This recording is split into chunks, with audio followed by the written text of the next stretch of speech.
No question. Nwosu.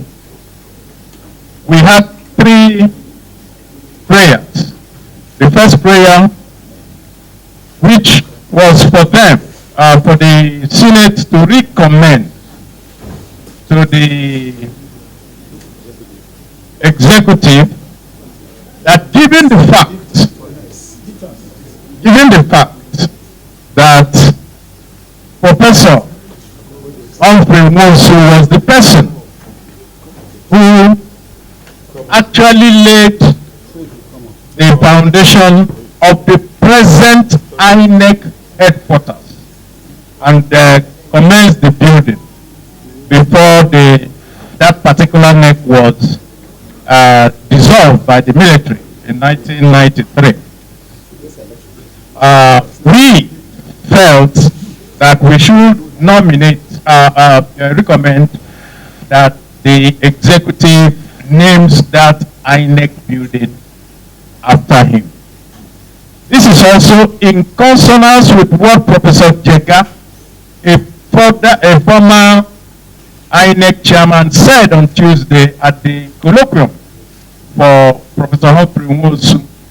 Professor Jega said that he was surprised that up till this moment, Nwosu has not been recognized or honored by the government of Nigeria, who today are benefiting from his plans and legacies in producing in 1993 the freest and fairest election. Don't forget that it was the outcome of the annulment of that election that led to the disturbances everywhere in Nigeria, that also led to the exit of the military in 1999, 6 years later. We had 2. We also had another that even if they don't do that, that they should also honor Professor Nwosu by giving him a national honor. Posthumous. That's, of course, the posthumous honor. That was also rejected on the floor. Of course, the third one, which was for him to be honored by the Senate by giving him a 1-minute silence, was done. But we are not deterred. The reason is simple. It may be delayed, but it will not be denied. Professor Nwosu was the person who laid the foundations that we are all enjoying today. And so, as far as we are concerned, we think that even if this government does not honor Professor Nwosu, a government in future will honor him. After all, some other governments refused to recognize Abiola, but later a government recognized Abiola. Some other government didn't recognize June 12th, but later a government recognized June 12th as our democracy day. So we believe that in the future, a government of this country will make sure that they recognize those who have actually sacrificed and used their everything to make Nigeria a better place. We want to thank, as we say, for those who continue to stand on June 12th, and those who sat on June 12th, and those who did everything on June 12th, including the government of today. If there was no election, there would have been any June 12th. Don't forget that there was a court order that was done by Justice Ifeme to stop the election, and he defied that court order and pushed back and made sure that an election held.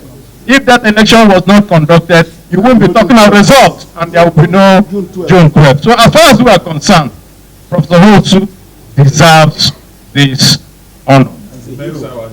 Like we said that even if it's not done today, that another government will do this. We are still looking forward to the Tinubu government. If you recall, Tinubu was seen and has always been seen as a June 12 warrior. And therefore, all the elements that make up June 12, including the conduct of the election. And like we said, if there was no election, there would have been no June 12. So we can also use this opportunity that we're here addressing you to appeal to the government of President Bola Ahmed Tinubu to honor the man who made sure that that election held, despite that it was done, and put elections in the consciousness of Nigerians, because that election was what led everybody else to now be doing subsequent elections. Thank you. He was a member, and he also participated fully in that election, so let him make it. To recall that without Professor Posthumous' sagacity and courage, that election would not have taken place. You are all aware that Justice Ibeme said that there shall be no election. By 9:30 in the morning on June 10th, Professor Nwosu audaciously, without invitation, went to the National Defense and Security Council and insisted and convinced them that the election process had commenced. That was why President Babangida allowed him to conduct the election. And if anybody is saying that he did not announce the result, the person is lying, because the results were being announced. In fact, they have announced 29. It was remained only Taraba State. And even when they ordered him to come to the Aso Rock, I want to tell you, he was even arrested. But he still ordered that that Taraba be announced. So at what point will Posthumous have announced that result? Is it in Aso Rock where they detained him? We must be serious. But the truth of the matter is that the Senate resolution is advisory. It's not even compelling. So we are urging President Tinubu to do the right thing by immortalizing Professor Posthumous. Thank you.